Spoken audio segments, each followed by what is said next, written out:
할렐루야. 오늘 새해 첫날인가요? 새해는 지났지만 설날입니다. 우리 새해 복 하늘 복 많이 받으시고 늘 평안의 역사를 함께 하시길 주님의 이름으로 축복합니다. 잘 오셨습니다. 오늘은 누가복음 13장 28절에서 37절 말씀을 통해 때를 분별하는 지혜로 깨어있는 충성된 삶이란 제목으로 함께 말씀의 은혜를 나누기 원합니다. 28절을 보시면요, 무화과 나무의 상태를 따라서 계절을 분별하는 지혜로운 삶의 태도를 보여주고 있습니다. 누구나 다 알 수 있는 것들이죠. 새싹이 나면 봄이 오고 있구나, 잎사귀가 무성해지면 여름이 오고 있구나, 가을이 오면 낙엽이 지고 또 열매가 맺히죠.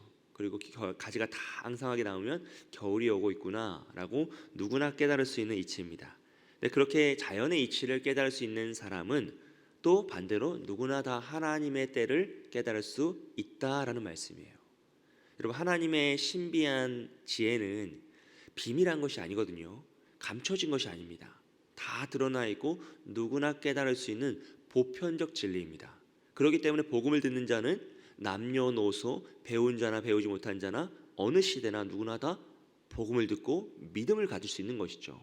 그럼 하나님의 진리는 어떤 사람이 깨닫느냐? 아침이 되면 해가 뜨는구나, 저녁이 되면 달이 뜨는구나 라는 정도의 자연의 이치를 깨달을 수 있는 사람이라면 누구나 다 하나님의 진리를 깨달을 수 있다라는 것이에요. 그러면 내가 몰랐다라고 핑계댈 수 없다는 것이죠. 사실 오늘 말씀은요, 예수님의 그 답답한 심정이 조금 들어가 있어요. 또 우리를 향한 예수님의 그 간절한 마음, 너희가 정말 깨어있기를 원한다라는 그 간절한 마음이 정말로 계속적으로 반복되고 있는 것이죠. 그럼 우리는 자연현상을 통해서 누구나 다 자연의 때를 분별하듯이 당연한 거죠. 자녀들이 커가면 그에 맞춰서 옷도 사주고 교육도 시키고 이 아이들을 바르게 키워야지 하는 마음이 갖는 것처럼 누구나 이 세상을 바라보며 이 말세의 징조, 앞서 살펴봤던 그 말세의 징조들이 우리 삶의 이 현실 가운데 이루어지는 모습을 보며 정말 주님이 오실 때가 머지않았구나, 우리가 그러므로 더 깨어 기도하고 더 반드시 주님의 때를 준비해야 되겠구나라는 그런 삶을 살아야 한다라는 것을 강조하는 것입니다. 이렇게 민감한 자세로 주님의 때를 기다리는 사람은요, 깨어있는 사람의 특징이 있는데요, 첫째로 세상의 고난에 흔들리지 않는다라는 것이에요. 이것은 이미 우리가 앞서 살펴보았습니다. 세상의 환난의 때, 그 종말의 때가 되면 고난이 믿는 자들의 고난이 그렇게 많이 찾아와요.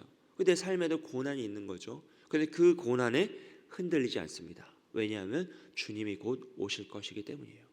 두 번째로 이 세상의 유익을 위해 타협하지 않습니다. 왜냐하면 주님이 곧 오실 것이기 때문입니다. 예전에 이정재 그 배우가 친일파로 나왔던 그 영화가 한 편 있어요. 그가 원래 독립군이었는데 사로잡혔다가 친일파로 변심하고 와서 자기 독립군들을 정보를 넘겨줘서 고난에 빠뜨리는 그런 영화였습니다.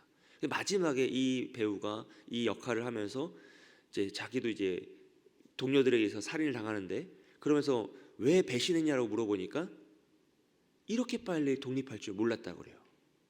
이렇게 빨리 독립할 줄 알았으면 내가 배신했겠냐, 영원할 줄 알았는데 그것이 아니더라는 것이죠. 여러분, 만약 우리가 이 세상에 영원히 산다라면 우리는 이 세상에 집중해야 합니다. 이 세상의 부귀영화에 집중할 수밖에 없고요, 내가 영원히 살아야 하니까 성공해야 될 수밖에 없고 집착할 수밖에 없죠. 하지만 이 세상은 유한하고 언젠가 끝이 난다라고 주님은 약속하셨고요, 주님이 곧 오시겠다라고 약속했어요. 그럼 오늘 우리는 여기에 매여 살면 안 된다는 것이죠. 만약 주님이 내일 오신다면 오늘 우리가 물질에 매여 살겠습니까?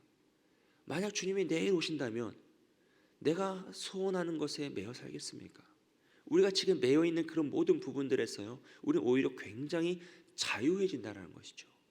물론 주님이 오늘 내일 오시니 오늘을 다 포기하고 주님만 기다리며 살자, 이것은 시한부 종말론입니다. 그건 잘못된 것이에요. 하지만 주님이 곧 오신다는 마음의 태도를 갖는다면요, 우리는 어떻게 살겠습니까? 더욱 견고한 신앙으로 깨어있게 됩니다. 이게 마지막 때를 깨어있는 믿음의 태도의 세 번째 자세입니다. 날이 갈수록, 종말의 때는 가까울수록 고난은 많아지고 유혹은 많아지지만 우린 더욱 견고한 신앙으로 깨어있게 된다라는 것이죠. 30절에 보시면요, 그렇다면 말세의 징조는 언제 어떻게 이루어지느냐라고 하는데요, 이 세대가 지나기 전에 다 이루어진다라고 약속하세요. 첫째로 1차적으로 이 말씀을 들었던 사람들은요, AD 70년경 로마의 침공으로 예루살렘이 다 멸망하는 것을 목격하였습니다. 그러면서 그들은 생각했겠죠. 야, 주님의 이 세대가 가기 전에 이 말세 진조가 다 이루어진다고 하셨는데 정말로 다 이루어지는구나. 이 모든 것이 다 멸망하고 주님이 오시는구나 라는 것을 느꼈을 거예요. 그리고 2차적으로 오늘 우리는 어떻게 생각합니까? 종말의 징조가 모두 성취될 때 이미와 아직 사이에 살아가는 우리는 오늘 이 시대가 곧 종말의 시대요, 하나님의 그 종말의 징조가 이루어지고 있는 시대입니다. 그러므로 문 앞에 주님이 서 계시는 시대가 바로 오늘 우리가 살아가고 있는 이 시대라는 것이죠. 31절을 보시면 천지는 없어지겠으나 내 말은 없어지지 아니하리라 라 그래요. 이것은 예수님의 말씀의 불변함, 확실성을 선포합니다. 여러분, 하나님은 이 세상을 말씀으로 창조하셨잖아요. 그러므로 세상 전에 말씀이 있었습니다. 곧 그 말씀은 예수 그리스도이시고 이 땅에 오신 성육신 우리의 구원자이시죠. 그러면 이 말씀이 이 세상보다 우선된다라는 것은 말할 바 없는 거예요. 순서로도 그렇고 능력으로도 모든 것으로 그렇습니다. 그리고 이 말씀은 영원불변하고요, 세상은 유한한 것이죠. 그리고 우리는 이 세상에 유동적인 이 세상에 마음을 두는 것이 아니라 불변하신 하나님 말씀에 집중하며 우리가 오직 말씀에 우리의 마음과 뜻을 집중해야 한다는 것을 알 수 있어요. 그리고 재미있는 건 32절 말씀인데요, 예수님이 재림의 시기를 모른다라고 말씀하세요. 천사도 모르고 나도 모르고 그것은 하나님만 하신다, 아버지만 하신다라고 말씀하죠. 여기서 의문이 생길 수 있습니다. 주님이 전지전능하신 삼위일체 하나님이신데 이것을 모르실 수 있는가라고 의문이 들 수 있어요. 물론 여러분, 예수님은 아셔요. 아실 수밖에 없죠. 하지만 모른다라고 말씀해 주세요. 왜 그렇습니까? 그것은 하나님의 역사, 하나님의 일하심에 대한 존중입니다. 이 구원은 다 계획과 성취가 있거든요. 아버지 하나님은 구원을 계획하시고 예수님은 그 구원을 완성하십니다. 십자가를 죽고 살아나심으로 완성하시죠. 성령 하나님은 오늘 그 구원이 성취될 수 있도록 우리의 마음을 찾아서 믿음을 주세요. 그러니까 하나님과 예수님과 성령 삼위일체 하나님이 구원을 계획하시고 완성하시고 성취하시는 모든 과정이 영역이 있어요. 그걸 상호 존중하시는 거예요.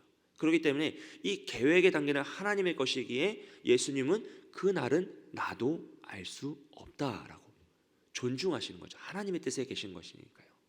그래서 그것을 이렇게 나아가는 거죠. 그러므로 피조물인 인간이 종말의 때를 알고 이때가 예수님 오시는 날이라고 말하는 것 자체가 잘못된 거요. 그 모든 자들은 다 거짓 선지자입니다. 그러면 이 시한부 종말론이라고 하는 때를 정하고 우린 그 때를 준비해야 한다, 그 날을 정하는 것 자체가 굉장히 무지한 행동이고 하나님 앞에서 범죄하는 행위라는 거죠. 33절 보시면요, 그날에 그때 성도가 취해야 할 태도가 강조되는데요, 그 시기를 우리는 정확히 알지 못하기 때문에 깨어 있어야 합니다. 단순히 육체적으로만 깨어 있는 것이 아니라 우리의 영혼이 깨어 있고 영적으로 깨어 있어야 한다는 것을 강조해요. 그럴 때 우리는 앞서 말씀드렸던 것처럼 시한부 종말론이요, 자, 주님 언제 오실 거니까 우리 그냥 기다리자, 아무것도 안 하는 거죠. 재산도 다 팔고 종말만을 기다리는 그런 잘못된 이단들의 행위입니다. 그런 것으로 우리가 마지막을 준비하는 것이 아니고요, 우리는 깨어있다라는 것은 우리가 육체적으로도 깨어있고 영적으로도 깨어있고 주님 오실 그날을 기다리면서 오늘을 최선을 다해 살아가는 거예요. 왜냐하면 그 이후의 말씀에 보시면 주인이 멀리 가면서 종에게 무엇을 맡깁니까? 일을 맡깁니다. 직무를 맡기죠.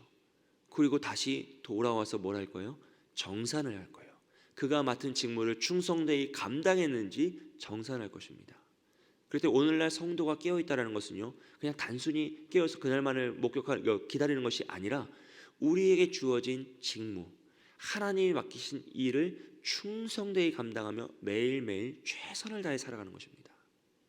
그 모든 거 다 생계를 팽개쳐놓고 복음만 전하면서 살아야 되냐? 그것이 아니에요.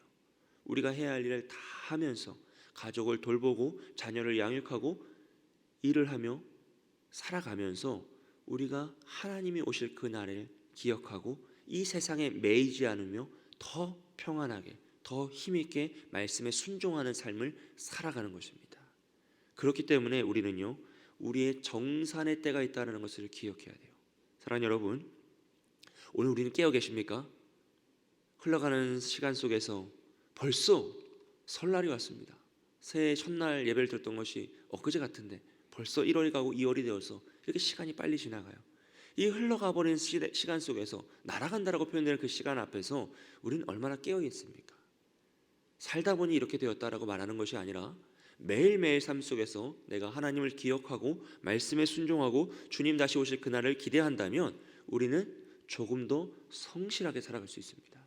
조금 더 말씀에 집중하며 살아갈 수 있고요, 말씀에 순종하는 삶을 살아갈 수 있다는 것이죠.